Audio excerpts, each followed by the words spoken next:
Olá pessoal, tudo bem? É com muito prazer que eu gravo esse vídeo em primeiro lugar para convidar você a participar da nossa maratona bíblica, mais uma maratona bíblica da Primeira Igreja Evangélica Irmãos Menonitas do Boqueirão.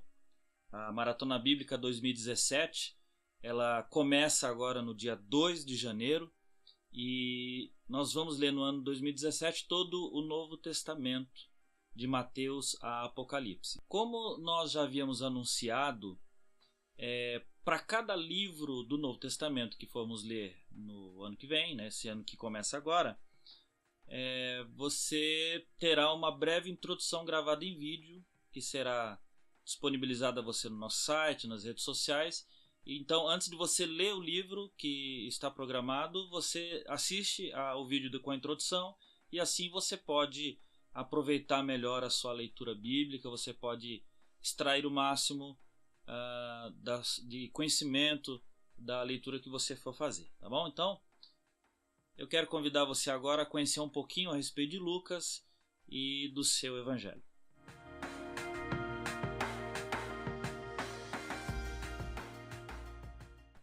Muito bem, vamos começar então falando de Lucas, falando do autor, tá? Algumas coisas que são importantes.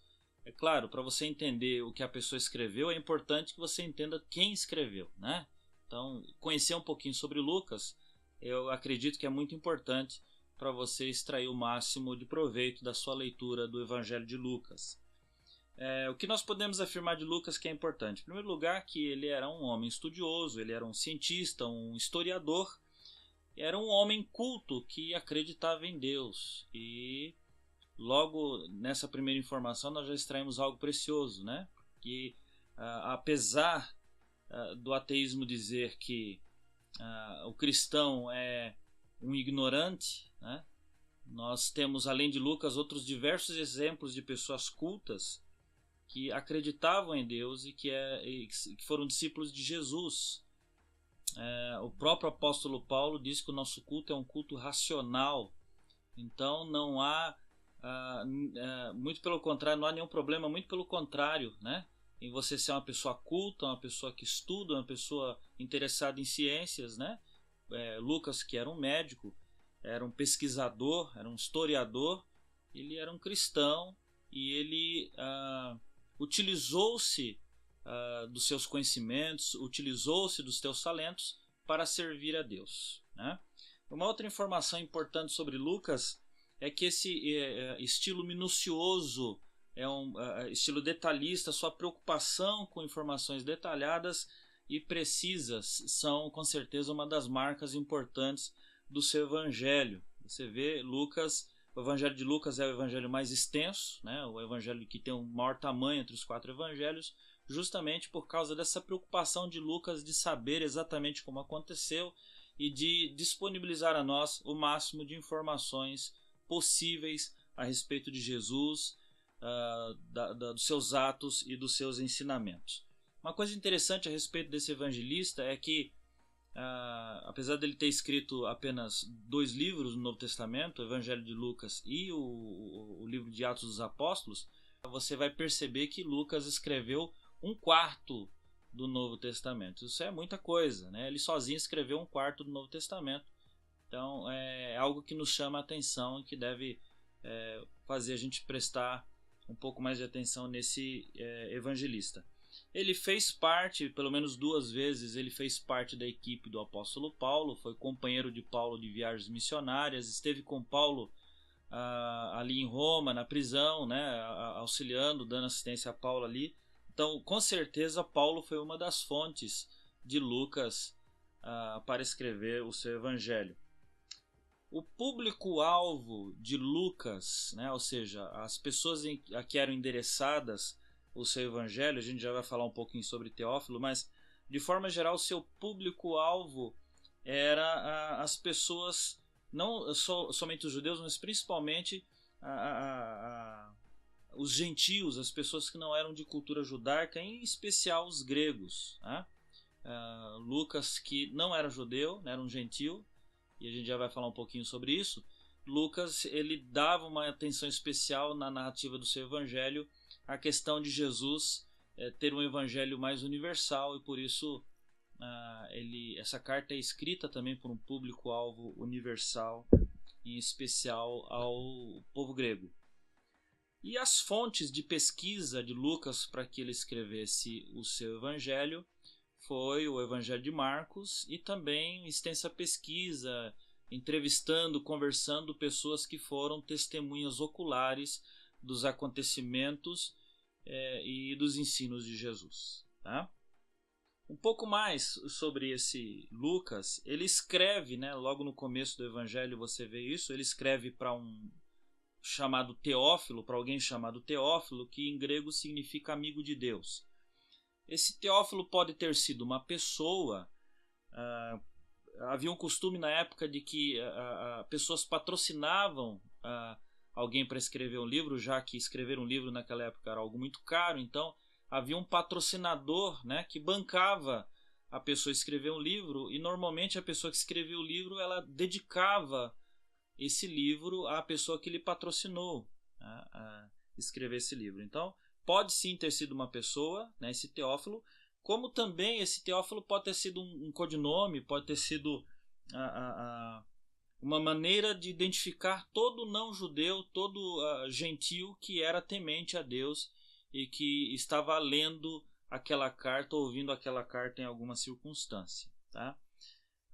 E você percebe que existe sim um esforço especial em demonstrar que Jesus não fazia diferença entre judeu e não judeu, e por isso o seu evangelho, o reino de Deus, estava aberto a todas as pessoas e não somente aquelas pessoas de etnia judaica e da religião judaica.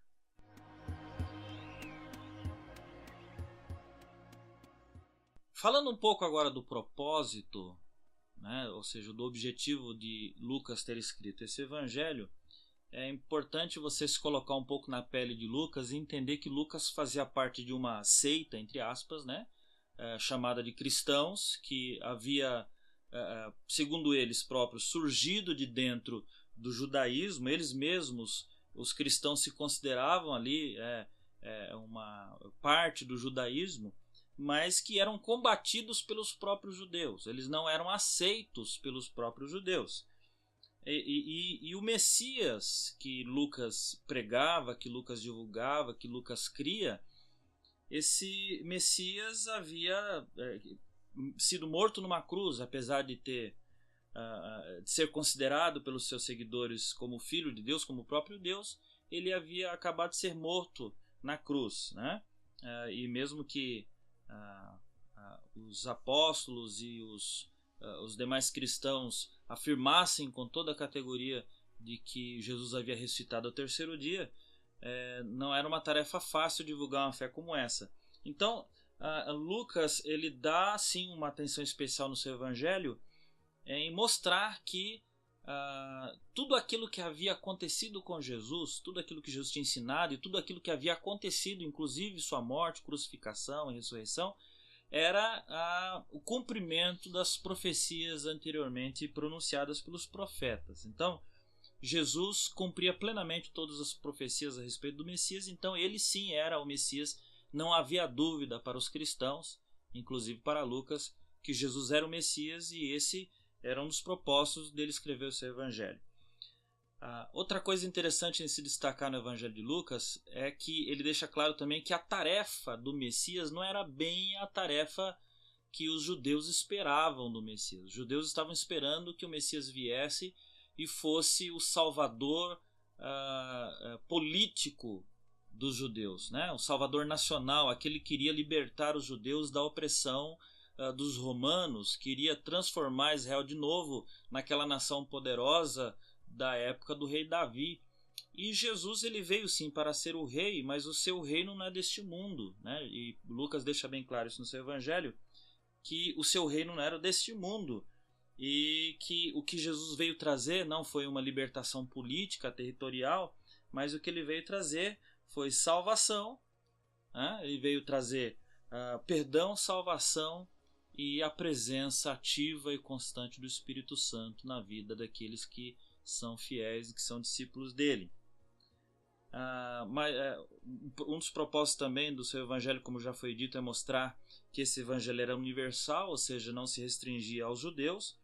E essa igreja formada por discípulos de Jesus era uma igreja que imitava o seu Senhor, inclusive no aspecto de sofrimento de Jesus, né? Jesus, como servo sofredor, tinha discípulos que o imitavam e que estavam dispostos a também sofrer por causa do evangelho. Essa igreja que Jesus institui é uma igreja sofredora também, assim como ele foi sofredor. E para os dias de hoje, para o evangelho, entre aspas, que é pregado em muitos núcleos e muitos círculos evangélicos, é muito importante frisar esse aspecto do evangelho de Lucas, de que o evangelho não é evangelho de só bênção e vitória, mas existe também um sofrimento que faz parte do ministério do cristão, faz parte inclusive do crescimento do cristão, do seu desenvolvimento espiritual. E finalmente, um dos propósitos principais do evangelho de Lucas é mostrar que nós estamos no mundo, mas nós não somos do mundo. E por isso nós não vivemos de acordo com os princípios e valores do mundo, nós vivemos de acordo com os princípios e valores do reino de Deus, porque agora nós somos cidadãos desse reino. E por isso, como diz Malaquias, mais uma vez vereis a diferença entre aquele que serve a Deus e aquele que não serve a Deus, e isso fica bem patente no Evangelho de Lucas também.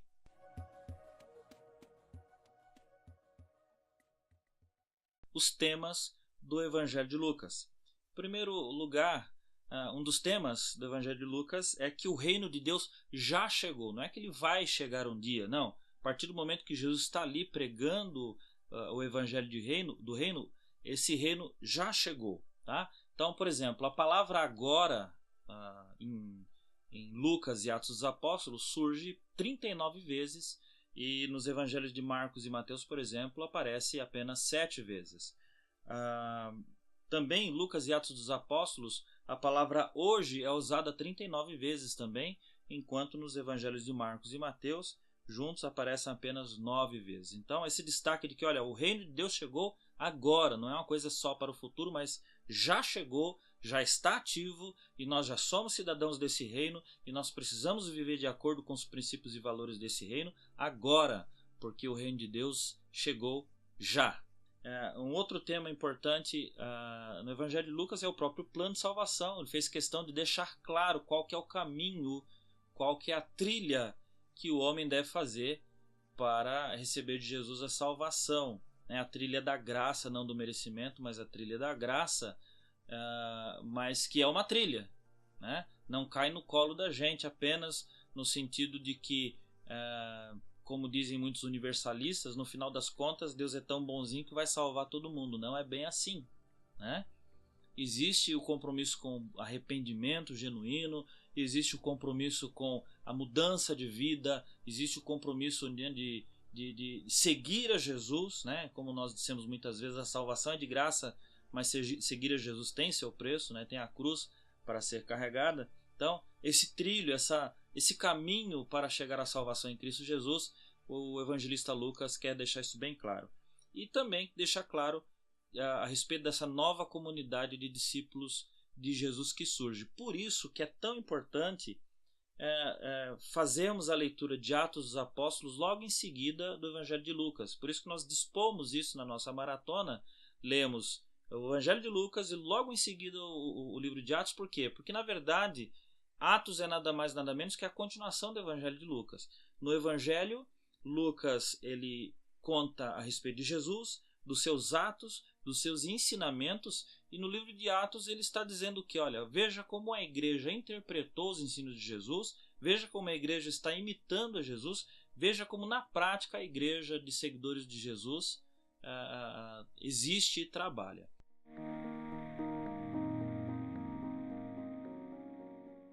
Para concluir a nossa introdução a Lucas, é importante você entender que Lucas espera, o Evangelho de Lucas espera de você 3 respostas à sua mensagem. A primeira resposta é a resposta do arrependimento. Você entende o teor do Evangelho e entenda o seu lugar diante, a sua posição diante das verdades que foram expostas por Lucas. E que essa compreensão do Evangelho te leve a um arrependimento genuíno. Uma segunda resposta que o Evangelho de Lucas espera de você, que vai ler agora, a partir do dia 2, é a da conversão, é da mudança de direção. A partir do momento que eu creio, me arrependo e mudo o comportamento e mudo a direção. E a terceira resposta que o Evangelho espera de você é fé, que você creia nesse Evangelho e você viva de acordo com esse Evangelho, tá bom? Pois bem, essa é a introdução do Evangelho de Lucas, é uma introdução breve, é claro, tem muito mais coisa para falar a respeito de Lucas, mas eu acredito que isso é o suficiente para você poder fazer uma boa leitura do Evangelho de Lucas. Então, dia 2 de janeiro, nós começamos com o primeiro livro da nossa maratona 2017, o Evangelho de Lucas, e nós vamos até o final do ano, até dezembro, terminando com Apocalipse. Eu quero convidar você a fazer parte da nossa maratona. Se você quer participar também da nossa gincana, acesse o nosso site. Você terá todas as informações de como participar da nossa gincana da Maratona Bíblica também, ok? Deus abençoe vocês e vamos ler Lucas, vamos lá!